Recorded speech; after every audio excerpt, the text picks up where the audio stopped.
d'être venu à cette conférence qui va parler du relancement du magazine Starfix. Et pour cela, je vais accueillir à mes côtés donc, les gens qui ont fait la première revue à l'époque en 83. Donc je vous demande d'accueillir alors François Cognard, Ouais, suivi de Christophe Lemaire, ouais, Frédéric Albert Lévy alias Falb, ouais. et Claude Monnier qui est comme moi un ancien lecteur mais aussi aujourd'hui un contributeur de critiques, de DVD et de films sur le blog Starfix. Voilà. Mets-toi. Non, je vais mettre plutôt au bout comme ça. Allez, Frédéric au centre.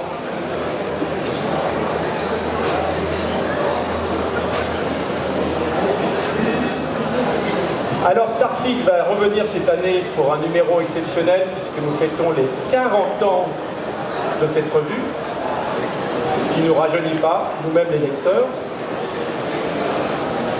Et on va parler pendant quelques minutes de ce qu'était Starfix à l'époque, pour ceux qui ne connaissent pas, parce qu'il y a des gens ici qui ne lisaient pas Starfix, parce que... Ah, il y a une dame là. Donc la première question que je voulais vous poser, c'est qu'est-ce qui a fait que le Starfix a été créé? Comment ça s'est lancé? François, tu étais là dès le départ? Le lancement de Starfix. Oui, c'est l'impulsion de... Ça nous renvoie en janvier 83. Et quelques mois, même quelques années avant, on avait tous fait un fanzine en fait. Christophe Gans avait fait son fanzine de son côté qui s'appelait Ressus Zéro, Nicolas Boukrieff avait fait un fanzine de cinéma, et si possible de cinéma de genre, de cinéma fantastique qui s'appelait... Tu faisais un fanzine. Intruder. Je faisais un fanzine qui s'appelait Profond. Christophe faisait un fanzine qui s'appelait Fantasme. Donc on était des fanzineux à l'époque. Et on se croisait dans des librairies parisiennes, il y en avait 2 ou 3, dont celle de Jean-Pierre Puters, Mad Movies, qui s'appelait Movie 2000. Et voilà, on avait envie d'écrire sur le cinéma, et un jour, on voyait les numéros aussi de Métal Hurlant, le numéro spécial Alien, qui nous avait vachement impressionné, un numéro spécial Conan aussi. Et un jour, on a fait la connaissance de Gans, on lisait ailleurs, on lisait dans l'écran fantastique. Vous ne travailliez pas à Métal Hurlant, vous êtes... Non. Il n'y avait que Doug Edline qui travaillait. C'est Doug Edline qui travaillait à Métal Hurlant. Et un jour, on s'est tous réunis en fait, on s'est tous, un peu par hasard, au Festival du Rex à Paris, ou dans ces librairies, on s'est tous retrouvés. Et on a décidé de faire une revue ensemble. Mais les 2 vrais instigateurs, c'est Gans, Christophe, qui a trouvé de l'argent chez une société d'édition vidéo, Scherzo, et qui sortait de l'écran fantastique et qui avait envie de faire une revue vraiment cassieuse, couleur, dédiée au genre. Et l'autre instigateur, c'est Doug Edline, qui lui avait déjà un peu tâté le terrain via des numéros spéciaux de Métal Hurlant justement. Et donc ils sont allés chercher en fait dans un vivier de fanzineux. Parce que je crois même je crois que le Métal Hurlant justement Alien avait très très bien marché. Et je crois que Doug avait proposé au directeur de publication de lancer une revue de cinéma et ils n'ont pas voulu, je crois. Hein. Possible, de son côté, mais du côté Métal Hurlant. Vas-y, God. Non, la version que j'ai, c'est que Christophe Gans, qui à l'époque faisait des études de cinéma à l'IDEC, où il avait réalisé un court-métrage qui s'appelait Silver Slime, en hommage à Dario Argento et Mario Bava. Et à l'époque, il pigeait à l'écran fantastique. C'est à Alain Stocker, qui dirigeait l'écran fantastique, qui dirige toujours l'écran fantastique, qu'il avait proposé de faire une revue plus ouverte sur le genre. Pas se limiter au gore, à l'horreur et au fantastique, mais aussi aborder le cinéma d'action, la CMP, etc. Si j'ai bien compris, Alain Stocker a refusé, et Gans, à ce moment-là, s'est dit, bon, bah, je vais créer ma revue avec les sous, comme disait François, de Scherzo Vidéo, qui était une boîte qui éditait des films en VHS inédits, dont la plupart étaient sélectionnés par Christophe Gans. Voilà, en gros. Pistal, comment t'es arrivé dans cette histoire aussi, toi? Grâce à James Bond, puisque j'habitais pas très loin du studio de Boulogne où se tournait Moonraker. Et donc j'ai écrit à la revue américaine Ciné Fantastique. Moi j'ai jamais fait de fanzine, je ne sais pas écrire. J'ai donc écrit à la revue américaine Ciné Fantastique, qui était une excellente revue aujourd'hui disparue, en disant est-ce que ça vous intéresse un truc sur Moonraker. Et donc, le paradoxe de ma grande carrière, n'est-ce pas, c'est que j'ai commencé à être publié aux États-Unis, alors que j'avais jamais mis les pieds aux États-Unis, avant d'être publié en France, qui m'a créé une espèce de carte de visite en France. J'ai pu écrire dans l'écran fantastique, et ce sont ces messieurs qui m'ont demandé de participer à ce magazine qui allait être Starflix. C'est comme ça que je suis arrivé à Starflix, qui n'est pas très compliqué finalement, mais il suffisait de passer par Chicago pour revenir ici. Alors juste pour expliquer le contexte, je dirais, de l'édition à l'époque, il y avait effectivement Première Magazine, qui était le grand magazine de cinéma, mais les couvertures c'était Catherine Deneuve, Yves Montand, Gérard Depardieu. Gérard Depardieu, ça parlait pas effectivement du même de Superman de Richard Donner ou des Dents de la Mer, c'était pas dans leur ADN. Et il y avait effectivement Mad Movies et l'écran, mais qui étaient des magazines effectivement qui n'avaient pas beaucoup d'argent, donc il y avait beaucoup de pages noir et blanc. Et tout d'un coup, Starflix est arrivé avec les mêmes thématiques quelque part un peu que Mad et l'écran, mais avec un beau magazine bien maquetté, qui faisait une part belle à l'image. On voyait déjà un peu la vision cinématographique peut-être de Christophe Gans, voilà, de mettre l'image en avant par rapport au texte.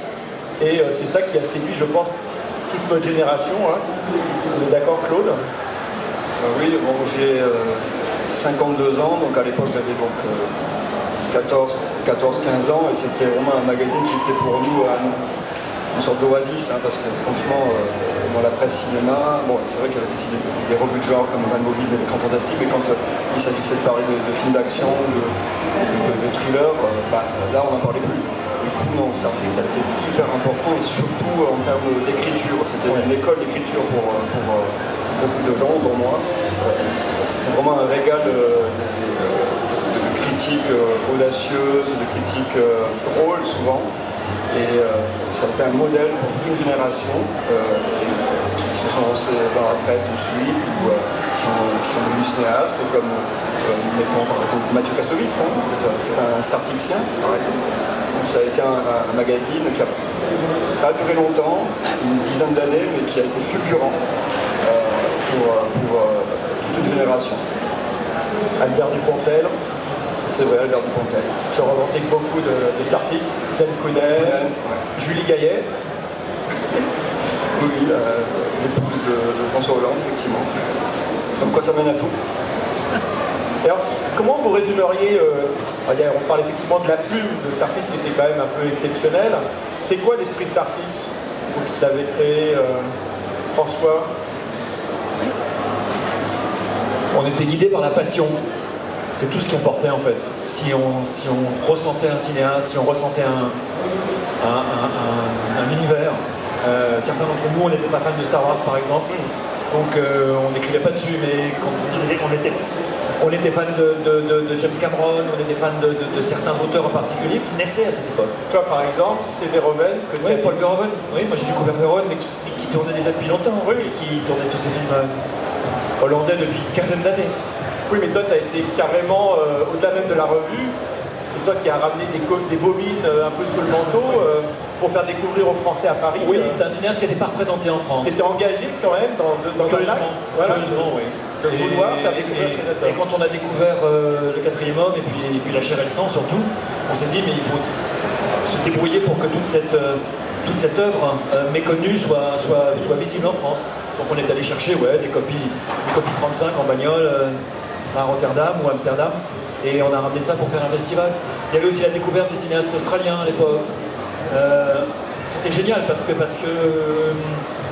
voilà, il suffisait de se baisser quoi, entre plein de cinéastes incroyables.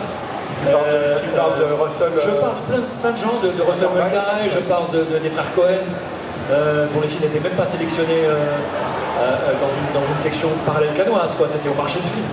C'était le marché du film.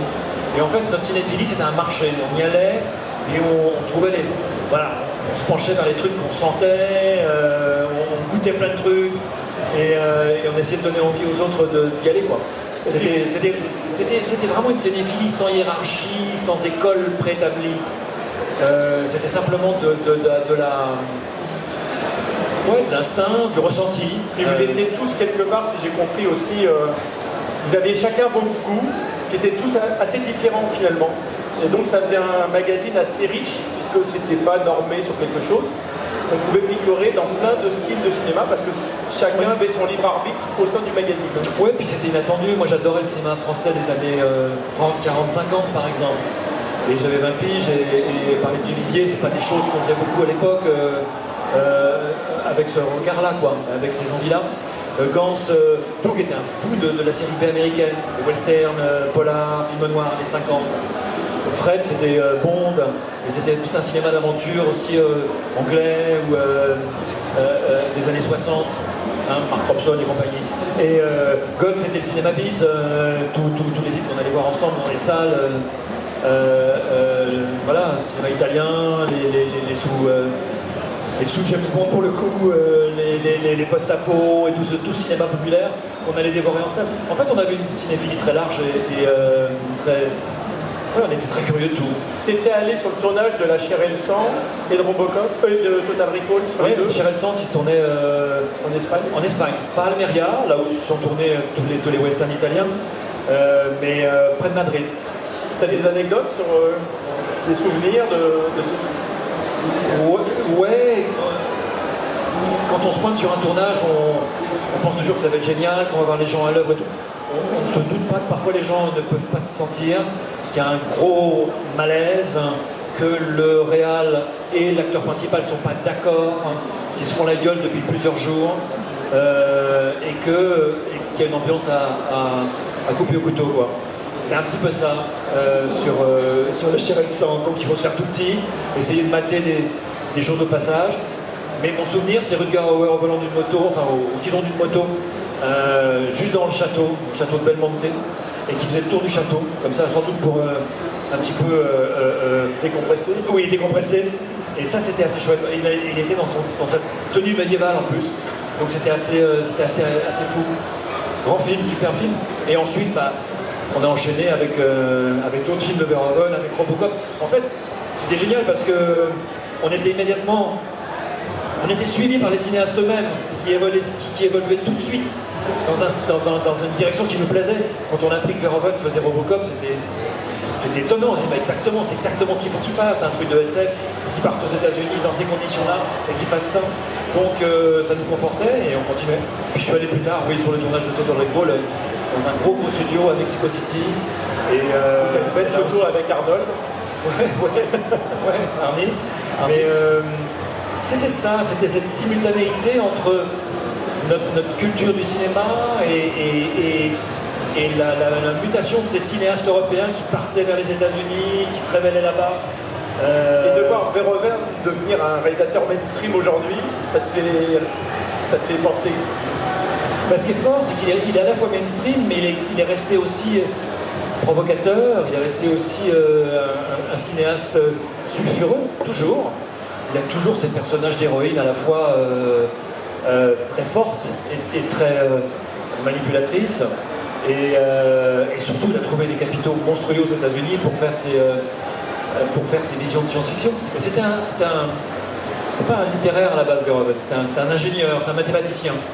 Et donc il a trouvé à Hollywood tous les moyens de donner corps à ces visions très précises, très SF. Et ça, c'est magnifique. Est-ce qu'à l'époque, vous aviez dans le milieu du cinéma, justement des distributeurs, votre petite réputation? Des gens vous aviez votre franc-parler, on parlait tout à l'heure d'anecdotes de la projection privée de Mad Max 3, où finalement l'attaché de presse voulait s'assurer que vous alliez dire du bien du film et pas du mal. Déjà, c'est notre époque. Parce qu'aujourd'hui, vous seriez blacklisté automatiquement. Oui, mais aujourd'hui, j'ai l'impression qu'on est dans... C'est même pas deux époques différentes, c'est deux planètes différentes. Entre la façon dont on vivait le cinéma il y a 40 ans et aujourd'hui, il n'y avait pas Internet, il n'y avait pas de téléphone portable, il n'y avait pas de téléchargement, il n'y avait même pas de DVD, on était dans la VHS à l'époque. Vous avez gagné d'ailleurs le VHS avec le jeu de concours. Et quant aux attachés de presse, tout s'est fait progressivement. On est arrivé, on était ignoré par tout le monde, puisqu'on arrivait, personne ne nous connaissait, et petit à petit, on a sympathisé avec certains attachés de presse. Je pense que ceux qui s'occupait que des films français, destinés à studio ou première, on n'était pas leur cam. Et si on disait, voilà. Et puis par contre, ceux qui faisaient du cinéma plus B, le cinéma populaire d'exploitation, etc., qui ont été les premiers à défendre, hein, ce qui n'était pas défendu avant, à part les revues spécialisées comme Mad Movie et Pronostic. Et eux, ils nous avaient à la bonne. Et je me souviens que, c'est-à-dire que plus les films étaient bis et B, plus les attachés de presse nous avaient à la bonne. C'est-à-dire qu'on était les seuls à parler, par exemple, comment s'appelle ce film des rues de feu. Les rues de feu? Non, pas oui, on a parlé des rues de feu. François a fait une interview de l'acteur principal avec le magnétophone qui n'a pas marché. Bref. Non, on parlait, il le disait tout à l'heure, on parlait de petits films, ce qu'on appelait les post-new, par exemple, tous les films bis italiens des années 80. On en a fait même, à un moment, on a fait un article de 4 pages avec des affiches magnifiques dessus. Personne ne faisait ça dans la presse française. À tel point d'ailleurs que certains de ces films, pour jouer aux poupées russes, étaient distribués par un type qui s'appelait Samuel Adila, qui avait une boîte qui s'appelait Metropolitan, et Metropolitan a commencé à produire des films, et c'est Metropolitan qui a produit les premiers films de Christophe Gans. Et donc tout ça, voilà, il y a un lien, il y a toujours des liens comme ça. Et les attachés de presse, voilà, des fois il y en a qui on disait du mal d'un film et on était interdit de projection pendant, soi-disant pendant 1 an, puis on revenait au bout de 15 jours. Enfin, bon. Et d'ailleurs, on en parlait tout à l'heure, il y a une anecdote, c'est qu'à un moment, parce qu'on était déjà un peu en place, on avait fait des succès, surtout avec la couverture de Rambo 1, et donc l'attaché de presse de la Warner, Michel Darmon, la même qui a servi d'ailleurs c'était l'exemple des nuls pour faire la parodie de l'attaché de presse jouée par Chantal Lobby dans le premier film des nuls, Cité de la peur. Et bref, et Michel Darmon, elle nous adorait elle nous adorait et en même temps on l'énervait. Et un jour elle nous présente, avant toute la presse française, elle nous fait une collection privée de Mad Max 3. Et donc on découvre Mad Max 3 avec Mel Gibson et on trouve le film pas terrible. On l'attendait vachement parce que Mad Max 2 étant un chef-d'œuvre, on disait le 3 va être encore incroyable, mieux. Donc on ferait le film, on sort, on était tout. Il y avait François, Nicolas Boulief, Christophe Gans et tout, on sort en faisant la moue un peu genre ouais bof. Donc on sort et elle nous demande ce qu'on en pense et on dit bof. Et là elle fait attendez. Elle dit suivez-moi, on la suit, elle nous emmène dans son bureau, elle nous fait asseoir, elle ferme la porte à clé, elle met la clé dans sa poche. Elle dit, mais Michel, pourquoi tu lui fermes la porte? Attendez. Et là, elle nous a fait un speech pendant 1 heure pour essayer de nous convaincre que Mad Max 3 était un chef-d'œuvre. Et nous, on se marrait, et on n'avait pas le droit de sortir, elle avait fermé la porte à clé. Donc, et finalement, on a fait la course de Mad Max 3. Mais on a fait la course de Mad Max 3 aussi parce qu'on savait que ça allait vendre. Donc il y a eu ce jeu-là avec cet attaché de presse, voilà, des anecdotes à Starfix. Et comme tu disais tout à l'heure, comment était Starfix, c'était ça à l'impression, les critiques, etc. Mais dans les bureaux, c'était les Max Brothers toute la journée. Hein. Donc on déconnait, on courait sur les tables. Je me souviens que François, on a fait une partie de golf avec des tringles à rideau et des boulettes en papier. Et on allait... Enfin bref, il y a tellement d'anecdotes qui sont assez surréalistes. Et je pense qu'aucun bureau de la presse française, ça se passe comme ça aujourd'hui. Hein. On faisait ça comme on faisait nos fanzines, en fait. De façon sincère. Voilà. Mais on parlait tout à l'heure de Davida et de Gans. La relation n'a pas débuté justement sur un clash parce que Gans avait dit du mal d'un film de Metropolitan, non? Ah non, mais c'est pareil avec la Metropolitan, avec Samuel Adila qui est décédé. Hein. Il est décédé il y a 3 ans, 4 ans. C'est son frère qui a repris les rênes de la métro. Et d'ailleurs, je crois que c'est la métro qui produit Silent Hill. Donc en ce moment même, Christophe Gans va s'apprêter à réaliser un nouveau Silent Hill produit par la Métropolitane. Donc c'est marrant, au début on défendait leur série B et Z dans Starfix, et aujourd'hui Danse continue de travailler avec Adidas en faisant un nouveau salon. Donc voilà. Et quelle était ta question, camarade? Non, je crois que vous m'avez raconté que, en fait, Adidas est arrivé au bureau Starfix et il voulait casser la gueule à Christophe. Je me demande si c'est pas plutôt François. Ah, c'est François? Voilà, alors, je ne sais pas si on a le temps de raconter l'anecdote, mais je te passe le micro. Tu t'en souviens, François? Oui, c'était à propos d'un Caligula, un sous-Caligula italien. À l'époque, il y avait le Caligula de Bob Guccione, un gigantesque, scandaleux, sulfureux, qui était sorti. Et les Rita, comme d'habitude, en ont fait une tripotée derrière. Et il y en avait un qui s'appelait Caligula, la véritable histoire, je crois, The Untold Story, signé d'un mec qui s'appelait David Hills. David Hills. Et évidemment, c'était un pseudo italien. Les Italiens étaient habitués à prendre des pseudos et à américaniser leur nom depuis bien longtemps. Sergio Leone était un des premiers à le faire, avec Bob Robertson. Et donc, je crois qu'il voulait faire une campagne assez importante de lancement, la métro, sur le Caligula de David Hills. Et nous, on savait, parce qu'on courait les festivals, les marchés du film à Cannes et ailleurs, qu'évidemment, David Hills était un pseudo d'un type étonnant qui s'appelait Joe D'Amato, qui était ça aussi, un autre pseudo, de son vrai nom, donc Aristide Mazzaghetti. Et donc, on est allé rencontrer Samuel Adidas, on est allé se présenter, je crois que c'était au bout du deuxième numéro de Starfix. Et il nous a dit, voilà, je vais faire une campagne importante, vous allez parler de ce film, j'ai pour une page de publicité et tout. Je dis, ouais, d'accord, mais on va parler du film, on va dire que c'est un film de Joe D'Amato. Et ça l'emmerdait, en fait. On révèle que c'était un film italien, que c'était pas un film anglais ou pas un film anglo-saxon. Et donc on s'est frité là-dessus, ouais. Sur, si vous dites que c'est un film de Joe D'Amato, je vous donne pas une page de pub. Et d'un seul coup, on s'est retrouvé comme dans un thriller américain des années 70, les incorruptibles qui voulaient absolument défendre l'idée que les réalisateurs italiens prenaient un pseudo.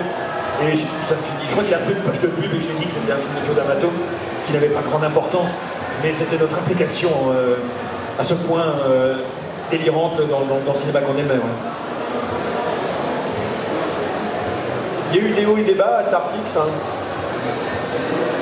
Non, à propos de François et de l'hostilité de professionnels de la profession, je me souviens un jour, mais alors je ne sais plus comment ça peut être, il a débarqué dans le bureau parce que tu avais dit à propos d'un film de Luc Besson, je pense que c'était le premier, que les effets spéciaux, que Besson avait eu pour spécialiste des effets spéciaux des gens incompétents. Et donc, un des incompétents est arrivé en lui disant, mais pas du tout, je suis bien d'accord, vous ne pouvez pas monter le film, mais c'est à cause de Besson que vous n'avez pas respecté le plan de travail ou quelque chose comme ça. Et je vous revois, moi j'étais spectateur, je vous revois discutant pendant un bon quart d'heure et essayant de calculer.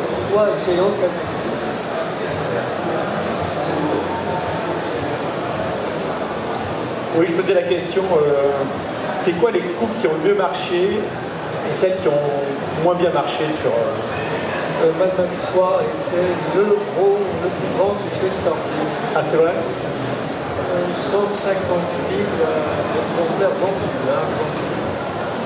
Alors que, oui, effectivement, on avait trouvé le film un peu décevant, mais comme vous l'avez senti, effectivement, ça a décevant, il y avait un très très gros dossier, puisqu'on avait la chance d'avoir un correspondant en Australie qui avait travaillé sur le film comme assistant.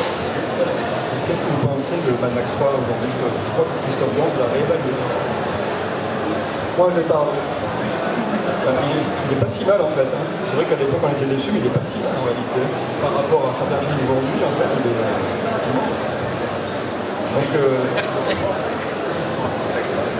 voilà, exactement. Je pense que le Mad Max Fury Road a réévalué peut-être aussi l'ensemble de la série.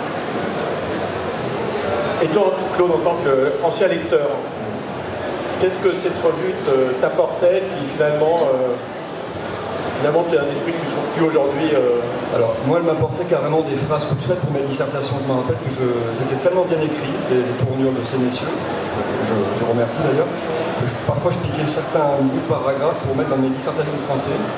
Et ça me ramenait des points, tellement c'était éloquent, tellement c'était... non, c'était un apprentissage d'argumentation, parce que leur texte, c'était pas des simples critiques, c'était des plaidoiries en fait. Hein. c'était pour défendre vraiment des auteurs qui étaient ignorés, méprisés, etc. Et je veux vraiment insister là-dessus. C'est grâce à ces gens-là, à ceux que vous voyez ici, plus d'autres, qu'aujourd'hui, des gens comme Verhoeven sont reconnus, McTiernan, Ridley Scott, même Spielberg, hein, qui était un petit peu méprisé à l'époque par l'intelligentsia. Donc tous les grands auteurs des années 80 qui aujourd'hui sont reconnus et même carrément adoubés, c'est dans Starfix que ça se passait effectivement. Et ça, grâce à leur passion et leur plume effectivement excellente. Donc c'est un petit peu ce qui a été reproduit. On a essayé de reproduire ça comme nouvelle formule. Voilà. Tu reprenais beaucoup de phrases de Pavlov ou pas? De tout le monde. Pour l'anecdote, pas mal de Gans, pas mal de Frédéric Albert-Lévy, et pour ce qui est des notes d'humour, effectivement, M. Pinbeuf, enfin, donc Christophe Lemaire. Donc oui, je reconnais le crime aujourd'hui, 30 ans plus tard, 40 ans plus tard. Mais non, ça prouvait que c'était vraiment des argumentations parfaites. Hein. Parce que Christophe, toi aujourd'hui, tu écris toujours à Mad Movies, un peu à... Non, je ne bossais pas à Mad. Non, mais maintenant, aujourd'hui, tu écris Ah oui, maintenant, toujours à Mad. quelques pijoulette, à Mad Moviette. À Rocket Folk encore. Oui, je fais le cinéma à Rocket Folk depuis 25 ans. 25 ans. Voilà. Là, tu as écrit une anthologie pour la FNAC, là, le catalogue. Oui, c'est en cours, mais ça c'est... Disons que c'est pour gagner de l'argent. Voilà. François est devenu producteur de cinéma. Voilà. Et tu prépares ton quoi, c'est 5e film? Ouais, c'est le 4e film qu'on fait avec Hélène Caté et Bruno Fanzani, qui va s'intituler Reflet dans un diamant mort, et qui permet de revisiter en fait le cinéma de genre européen qu'on adorait dans Starfix, et de le revoir à travers le prisme de réalisateurs qui l'ont digéré, qui le ressortent autrement. Donc c'est un vrai pied pour moi de revivre ça avec eux, mais c'est pas des remakes, c'est pas de la C'est un hommage. Ouais, de l'hommage ou une réinterprétation. Donc de reprendre des figures de ce cinéma, de western, de polar, de giallo. Parce que toi, t'adores le cinéma italien. Ouais, moi j'aime beaucoup le cinéma italien, tout le cinéma italien de genre des années fin 50 à mi-80, c'était pour moi le meilleur cinéma du monde. Ouais. Tu as vu le nouveau Diabolique Non. Avec Luca Marinelli, non, je ne l'ai pas vu, non. Non, mais j'ai envie de le voir. Non. Justement, avec Bruno Allen, on part sur quelque chose qui est un petit peu voilà. Dans l'Eurospy, dans le sous James Bond italien, espagnol qu'il y avait dans les années 60. On va s'amuser avec ces clichés-là. Ouais. Donc début de tournage, fin d'année. Ouais, on tourne en octobre, absolument. Avec une sortie vers fin 2020. Ouais, 2024, on sera prêt mi-2024, ouais. Voilà. Et je produis aussi un jeune garçon, un court-métrage, qui s'appelle Chou. Et c'est un blob, c'est la version c'est un film avec le blob. Le blob qui était une créature qui est née aux États-Unis dans les années 50 avec Steve McQueen, qu'on a revu dans les années 70 et dans les années 80, avec le frère de Matt Dillon, Kevin Dillon, qui est une espèce de grosse masse rouge qui dévore tout sur son passage. Et d'ailleurs, le blob maintenant est passé dans le langage courant et est devenu une créature très scientifiquement acceptée.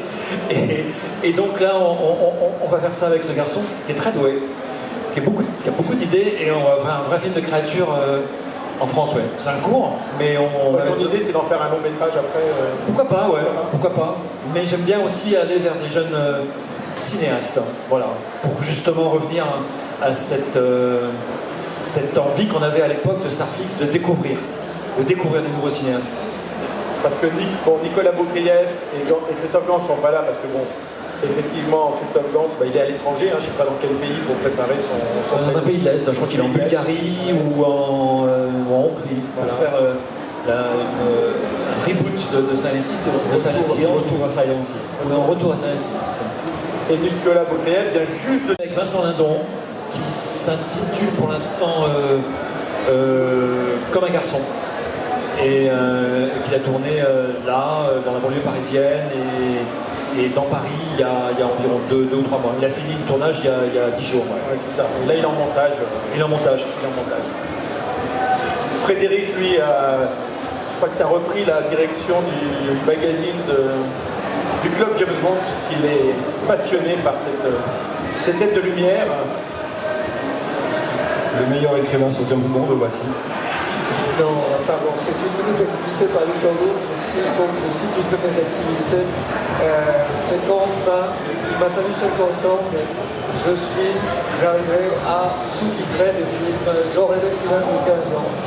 Et j'en profite pour signaler, puisque c'est le dernier travail que j'ai fait, il y a un film français très peu connu qui s'appelle Tendre Dracula, qui est sorti à l'époque sous un titre qui n'était pas très reluisant, La Grande Trouille, à ne pas confondre avec La Grande Frousse, qui était aussi un faux titre pour La Cité de l'Invisible Auteur de Montaigne. Donc ça s'appelle La Grande Trouille, et la particularité de ce film, c'est que c'est le seul film français dans lequel joue Peter Cushing, dans le rôle d'ailleurs d'un vampire, ce qui est amusant parce que dans toute sa filmographie anglaise, il traquait Dracula, mais là, lui, c'est le vampire. Et alors, il n'y a pas d'édition française de ce film. Il y a eu 2 ou 3 cassettes, mais vraiment de très mauvaise qualité, avec d'autres titres. Et là, ce sont les Américains qui vont publier ça en bonne et due forme avec des bonus auxquels j'ai collaboré.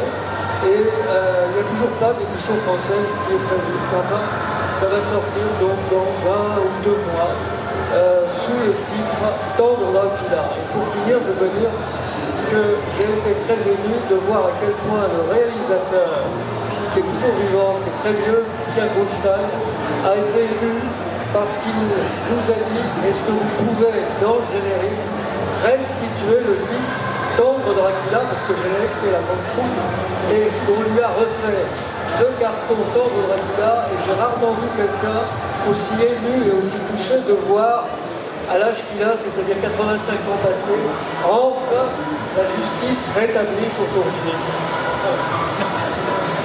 Oui. Ce qui est étonnant d'ailleurs, parce qu'on dit toujours que les Américains sont assez fermés au cinéma européen, mais en fait Frédéric travaille sur beaucoup de films français qui sortent aux États-Unis dans un circuit vidéo. Bon, apparemment c'est pas mal demandé.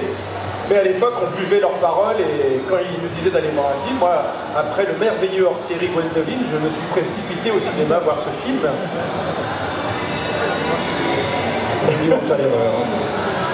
Et oui, Sting, là, il a fait la première de couverture. C'est qui a choisi d'ailleurs? Je disais, on n'est pas que des génies, hein. On a vu des merdes en cours. Hein. On a fait le numéro 2, je crois, ou 3, je sais plus.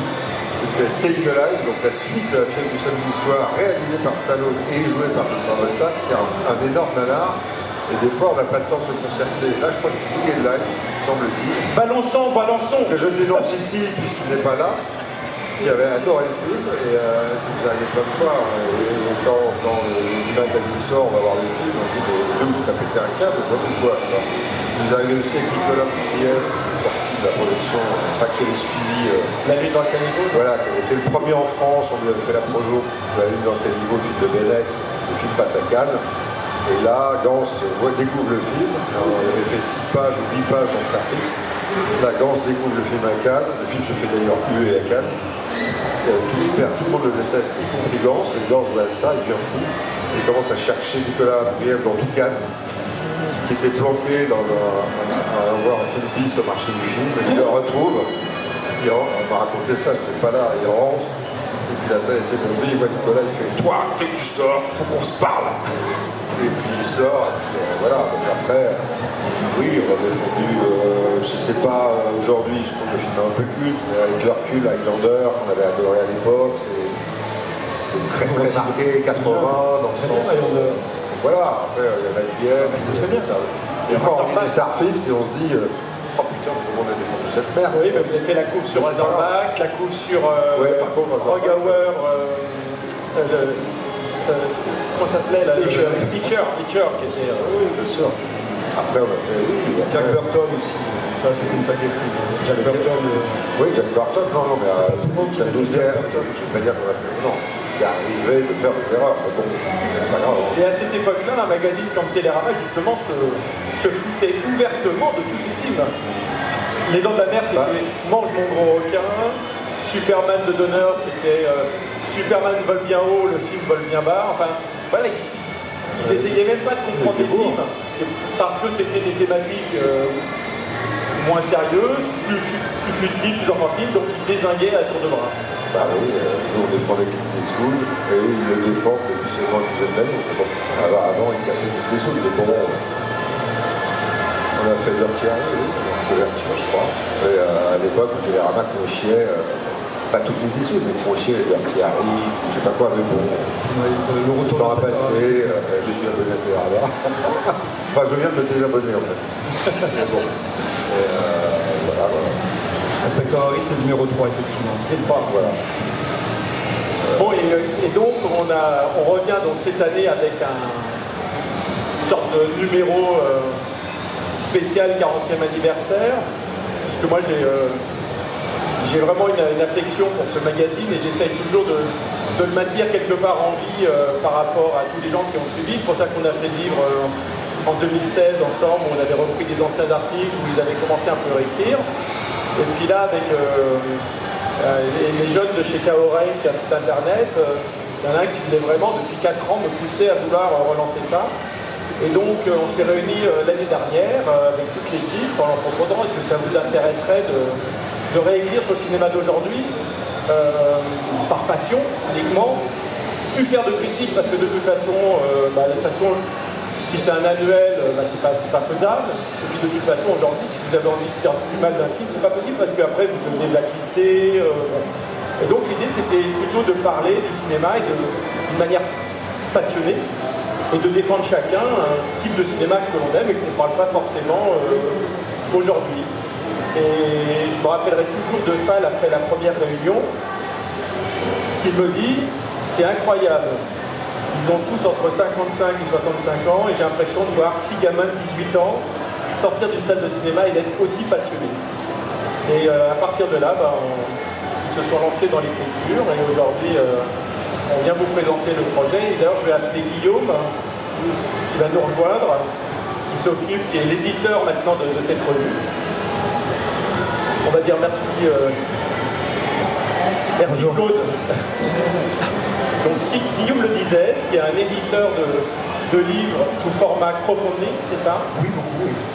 Tu as déjà fait beaucoup de cinéma avec, je veux dire, les... Alors oui, oui, puis d'ailleurs il se trouve que j'ai eu l'occasion de croiser des membres illustres de la rédaction historique et donc de la nouvelle rédaction, de la nouvelle équipe, puisqu'on repart sur une nouvelle aventure avec, donc, comme le disait Patrice, un numéro qui est guidé par la passion, par la découverte aussi, par l'envie aussi de mettre en lumière des cinéastes qui compteront, parce que c'est ce que vous faisiez déjà à l'époque.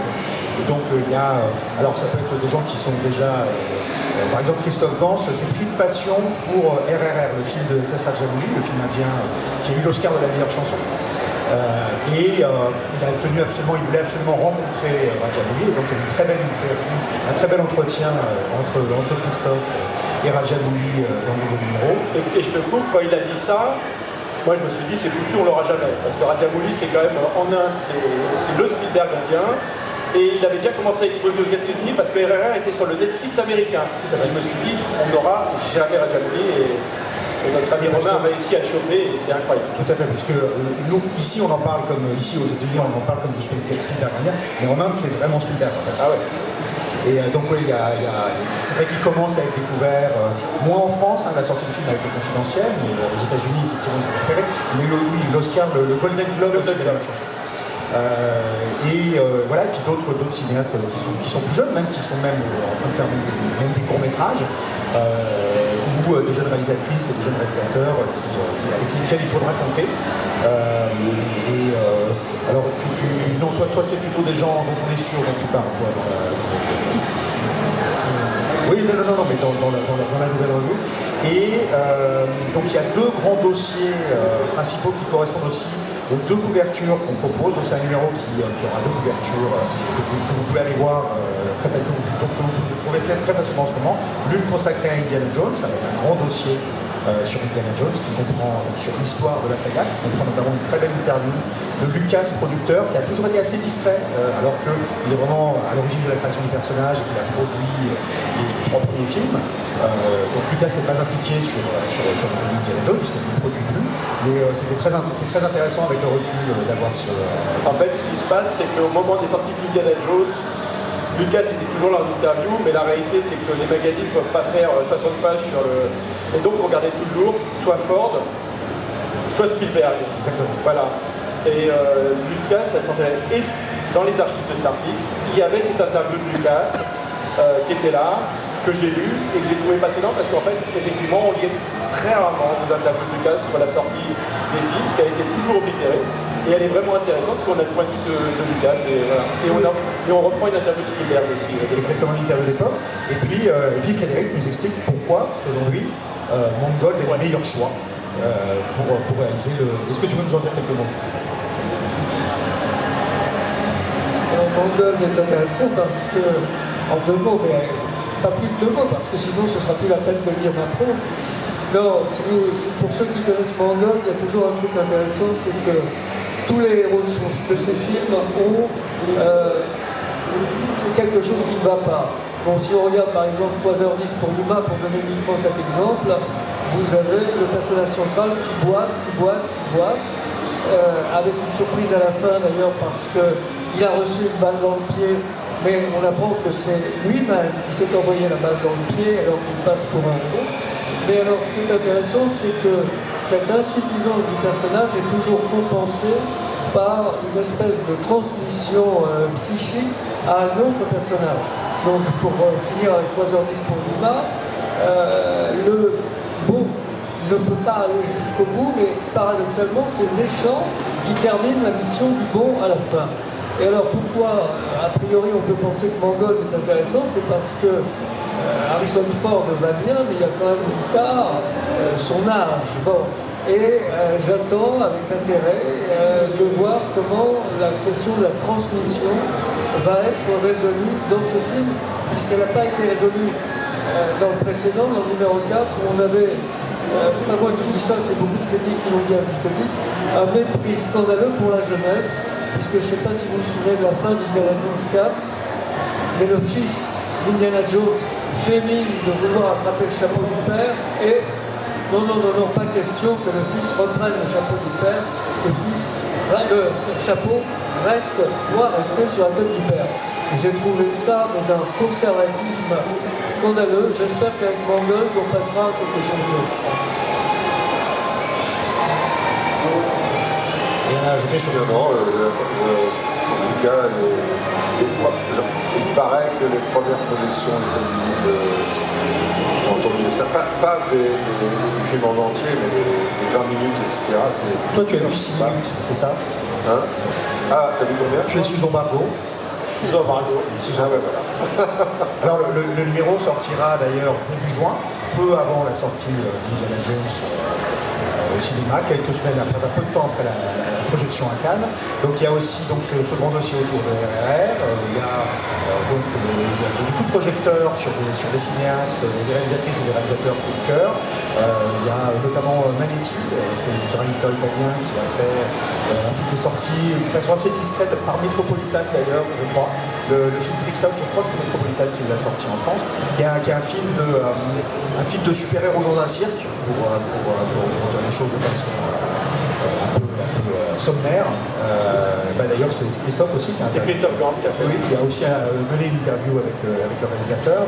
Et puis on a aussi, alors il y a donc les membres historiques de la rédaction qui se sont réunis, et puis il y a aussi donc, des nouveaux rédacteurs qui vont aborder des thématiques différentes. Il y a notamment tout un grand dossier sur les liens entre le jeu vidéo et le cinéma, dans les deux sens, hein, les jeux vidéo qui s'inspirent du cinéma, de films, la manière dont le langage cinématographique ingère et incorpore celui sur les jeux vidéo, sur la réalité virtuelle aussi, y compris sur le deepfake, parce que ce sont des sujets qui passionnent une partie de la rédaction, peut-être un petit peu moins, peut-être que toi, Christophe, le deepfake te fait moins vibrer.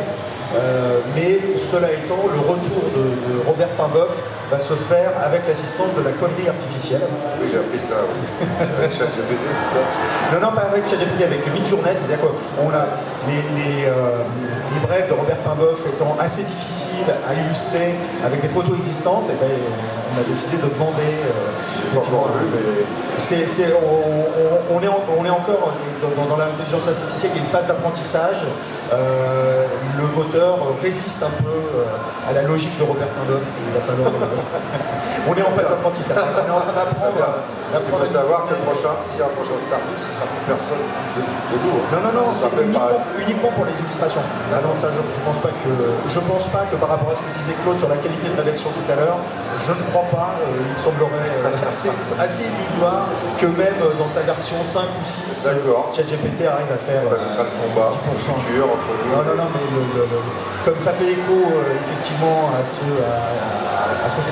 différents articles sur la manière dont l'artifice n'est pas une nouveauté au cinéma, mais dont l'artifice généré par ordinateur commence à faire évolution dans la création d'images, on s'est dit que ce serait rigolo d'illustrer des blagues avec de mettre à genoux l'AI avec voir ce qu'elle est capable de faire. J'ai pas encore vu le résultat, mais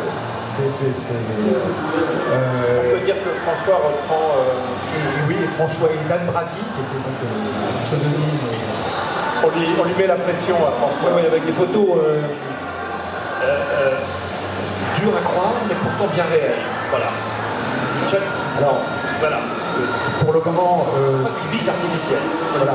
Pour le moment, ce que les membres historiques de la rédaction disent, c'est que c'est aussi également dur à croire de les avoir avant le bouclage, puisque la légende de fidèle François, à la légende. voilà, la légende de François est qu'il rendait toujours. J'ai rendu des textes sur des quais de gare, alors que le train partait. Je crois qu'il faut en parler à Frédéric. Véronique. Et Frédéric, Véronique. il en a bavé, je crois, pour Frédéric. Mais il y a certaines traditions sur lesquelles il est bon de ne pas remettre en cause. En fait. Ça va tomber. Mais ça François, tombera. tu avais ton lit dans la rédaction, je crois. Hein. Comment? T'avais pas ton lit à la rédaction? Si. Parce que j'écrivais la nuit, oui. Ouais. C'est une prison. C'était pas des gens, j'avais un lit et de l'eau. Et j'écrivais. Ouais. Voilà, c'était la seule façon de regarder là. Tu étais séquestré. Et donc ce nouveau Starflix, on a démarré une campagne de financement participatif sur la plateforme KissKissBankBank. C'est une campagne qui a démarré il y a une quinzaine de jours, qui a démarré en trombe. Il y avait vraiment de l'attente, de l'envie, puisque en 24 heures, le premier objectif était atteint. Donc maintenant, on doit être à 250% de l'objectif. Il reste encore 3 semaines. Donc, évidemment, on vous invite non seulement à soutenir ce numéro, à y participer, et puis aussi à en parler autour de vous, puisque c'est important aussi que ça se sache, qu'il y ait ce numéro spécial pour célébrer dignement qu'il y a les 40 ans du magazine, et puis aussi peut-être aussi pour l'emmener vers un rendez-vous qui serait plus régulier, qui ne sera pas en kiosque, parce qu'aujourd'hui la presse de cinéma financièrement est en proie à des difficultés lesquelles ce serait sans doute suscitant d'aller se confronter. Donc c'est un magazine collector qui sera disponible aussi avec une version avec une couverture cartonnée qui sera diffusée essentiellement en librairie. On commande actuellement sur KissKissBankBank et puis dans un réseau de librairies. On prépare aussi une soirée de lancement début juin en présence de toute l'équipe dans un cinéma à Paris, peut-être avec des belles surprises sur lesquelles il nous est pas permis de faire surprendre. On n'a pas encore confirmation aujourd'hui. Et puis on organisera aussi des dédicaces, puisque ce qui est très net de la part des gens qui nous soutiennent sur le projet depuis le début, c'est qu'ils ont vraiment envie de rencontrer l'équipe, de parler avec eux, de discuter de cinéma et justement de partager cette passion, d'être dans cet échange de passionnés avec un dialogue entre positions, entre lecteurs comme Claude qui lui a désormais rejoint la rédaction. Cette transmission est extrêmement enthousiasmante. Et puis aussi des lecteurs qui sont toujours contents d'être lecteurs et qui justement veulent de nouveaux textes et donc avec une impatience que certains dissimulent assez mal. Je pense qu'on a retrouvé un peu l'équilibre de l'époque, à la fois du très populaire, mainstream, et du ultra pointu, Les gens, je pense, vont découvrir 2-3 cinéastes dont ils n'ont jamais entendu parler. Vraiment, oui. Voilà, Oui, il y a c'est ça, il y a vraiment des cinéastes qui se sont fait remarquer en festival aujourd'hui, ou sur des plateformes, hein, puisque évidemment, il y a une cinéaste dont le film a été découvert sur la plateforme française de cinéma de genre qui s'appelle Shadows, puisque malheureusement les festivals ne jouent plus le même rôle qu'avant. Le marché du film ne permet plus aujourd'hui à autant de films de sortir en salle, puisque voilà, c'est-à-dire qu'on peut plus se permettre de prendre des risques. C'est vrai que le rôle de découvreur, le rôle de passeur que vous aviez dans la revue à l'époque, il faut aujourd'hui diriger vers des films qui sont dans d'autres circuits. Parce que le talent, lui, il est toujours là. Quel que soit, même si, par exemple, aujourd'hui, la notion de direct vidéo n'a quasiment plus aucun sens, puisque ça n'est plus nos propres, ça veut plus dire que les films n'ont pas d'ambition artistique, créative, et qui n'ont plus d'actualité. Il faut revoir ce vocabulaire-là. Donc, effectivement, on va parler de films qui sont à découvrir toujours sur des plateformes de streaming, aussi bien que les films qui ont été vus en festival ou des films qui sortent en salle. Tu avais d'autres. Alors évidemment, s'agissant d'une campagne de financement participatif, il y a des avantages, il y a des cadeaux, il y aura des sous-box Starflix. On peut vous dire ici qu'on va bientôt annoncer que tout le monde recevra sa carte de la Star Force. Il y avait toute une politique de fidélisation à l'époque de la revue, et il y avait notamment. Mais c'est très sérieux, donc on va faire une réplique actuelle de la carte de vente de la Star Force, qui était un peu le club Starflix. La Star Force, c'était l'excellent nom qui avait été trouvé pour aujourd'hui, on parlera de la communauté Star Force. Il y a un nom qui s'appelle la Star Force. Donc tout le monde recevra tous les contributeurs recevront leur carte de membre. À l'époque, il y avait des avantages, hein. Il y avait des avant-premières Max Linder. Voilà, on était invité à des projections dimanche matin au Max Linder ou à l'Escurial. Et récemment, le grand patron de Canal+, Maxime Saada, a tweeté que, voilà, pour fêter les 40 ans de Starflix, il était très ému et que ça lui rappelait des avant-premières Starflix où il se rendait gamin voir. On pense qu'on lui a montré des films de. Peut-être le Feature, il y avait quand même des films. Non, je pensais à l'Escurial, le comique américain Pee Wee Herman. Non, il a tweeté, c'était un tweet assez émouvant. Où il disait, bon, bah voilà, puis certains d'entre eux sont devenus des cinéastes, etc. Et on sentait que c'est quelqu'un qui. Effectivement, il y a pas bien sûr. Et puis on a William Stubb, qui était le dessinateur de la pin-up de Starflix, qui est quand même le directeur artistique sur Conan, notamment Les Mecs de l'Univers, et là qui nous a redessiné des nouvelles pin-up pour la première fois depuis 40 ans pour le projet. Voilà, donc il y aura aussi un set de sous-boc, pour communier dans la passion du cinéma, mais aussi dans celle de la boisson, avec des sous-box Starflix originaux, avec de nouveaux designs de costumes. Ça serait calme, ça, des cadeaux pour les contributeurs, et puis c'est l'occasion aussi de se procurer des goodies Starflix. Alors l'équipe a demandé un mug qui a vachement de succès. Il y a une casquette, il y a des t-shirts, et puis il y a aussi des articles il y a une besace. Tu sais que la besace coûte preneur. C'est très bien. Donc voilà, il y a. Je voulais juste terminer, parce que c'est bientôt la fin, dire un mot quand même sur la maquette, parce que donc on a Paola Boileau, qui est maquettiste déjà depuis, je ne sais pas si elle était là depuis le numéro 1 ou femme, je crois qu'elle arrivait après. Elle est arrivée après quelques numéros, mais elle était là très très tôt dans le Starflix. Elle avait travaillé sur le livre en 2016, elle est sur le livre là, et elle est accompagnée aussi de Melvin Z. Melvin Z, on reboucle avec Mad Max. Melvin Z est illustrateur, il est également auteur. Il est auteur d'un excellent livre de cinéma qui a été récompensé par le syndicat de la critique. Arrive sur Mad Max, Ultra Violence dans le cinéma, sur le premier Mad Max. Il prépare son top 2 sur le guerrier de la route et son top 3, c'est toute la suite de la carrière de Miller jusqu'au troisième Mad Max. Donc c'est aussi un excellent maquettiste. C'est aussi un enfant de Starflix. Et donc voilà, c'est l'équipe qu'on a pour la maquette. La Star Fox originelle avec des gens qui ont grandi et qui se sont construits et qui ont construit leur passion grâce au journal.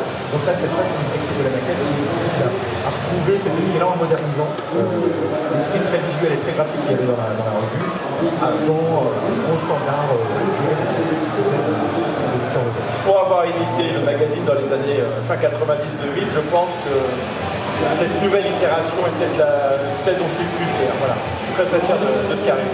Je pense que le lecteur de Starfleet va être très heureux de cette version. Voilà. Oui, merci au Paris Fan Festival. Hein. Bah oui, merci. Merci beaucoup. Merci de nous avoir invités. Merci, Jérémy. C'est curieux parce qu'il n'y a pas un truc qui n'a pas été dans Starflix, là où je pose mes yeux. Ça fait une drôle d'impression quand même. Je ne suis pas en train de dire qu'on a tout inventé, mais c'est incroyable que ce petit magazine il y a 40 piges maintenant, à ce point. T'attendais 40 ans plus tard à te retrouver C'est dingue, celle à parler de. Parce qu'on parlait aussi d'Heroic Fantasy, on parlait.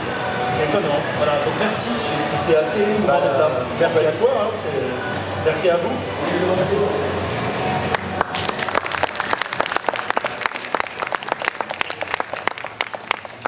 Merci d'être venu à cette conférence. Nous vous libérons pour repartir dans les allées du Paris Fan Festival.